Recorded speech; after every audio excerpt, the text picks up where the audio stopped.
Hi friends, ನಮಸ್ಕಾರ. Welcome to my mini log. Non veg ತಿನ್ನೋದು ಆರೋಗ್ಯಕ್ಕೆ ಒಳ್ಳೇದಾ ಕೆಟ್ಟದಾ ಎಂಬ ಪ್ರಶ್ನೆ ಇದೆ. ಅದ್ರ ನಡುವೆ ನಾನ್ ವೆಜಿಟೇರಿಯನ್ ಆದ ನಮಗೆ ವಾರದಲ್ಲಿ 2ರಿಂದ 3 ದಿನ ನಾನ್ ವೆಜ್ ತಿಂದಿಲ್ಲ ಅಂದರೆ ಲೈಫಲ್ಲಿ ಏನೋ ಕಳ್ಕೊಂಡಿದ್ದೀವೇನೋ ಅನ್ನೋ ಥರ ಫೀಲ್ ಆಗುತ್ತೆ. ಆಯುರ್ವೇದ ಆಧ್ಯಾತ್ಮದ ಪ್ರಕಾರ ನಾನ್ ವೆಜ್ ಒಳ್ಳೇದಲ್ಲ. ನಾನ್ ವೆಜ್ ತಿಂದರೆ ಸರಿಯಾದ ಜೀರ್ಣಕ್ರಿಯೆ ಆಗಲ್ಲ, ಹೊಟ್ಟೆ ಕೆಡುತ್ತೆ, ಹೊಟ್ಟೆ ಕೆಟ್ಟರೆ ಅನೇಕ ರೋಗಗಳು ಬರುತ್ತೆ ಅಂತ ಹೇಳ್ತಾರೆ.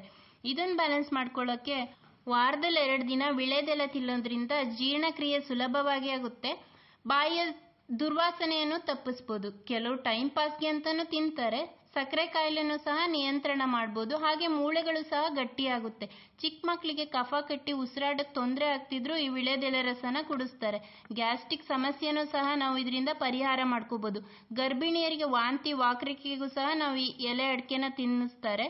ಹಾಗೆ ಬಾಣಂತಿಯರಿಗೂ ಸಹ ಜೀರ್ಣಕ್ರಿಯೆ ಸುಲಭವಾಗಲಿ ಅಂತ ಈ ಎಲೆ ಅಡಿಕೆನ ತಿಂತೀವಿ. ಹಾಗೆ ಇದರಿಂದ ನಮಗೆ ಯಥೇಚ್ಛವಾಗಿ ಕ್ಯಾಲ್ಸಿಯಂ ಸಹ ಸಿಗುತ್ತೆ. ಊಟದ ನಂತರ ನಾವು ಮಿತವಾಗಿ ಸೇವನೆ ಮಾಡೋದ್ರಿಂದ ದೇಹಕ್ಕೆ ಒಳ್ಳೆಯದು. ಈ ಮಾಹಿತಿ ಇಷ್ಟವಾಗಿದ್ರೆ ಲೈಕ್ ಮಾಡಿ, ಶೇರ್ ಮಾಡಿ, ಕಮೆಂಟ್ಸ್ ಮಾಡಿ. Thank you.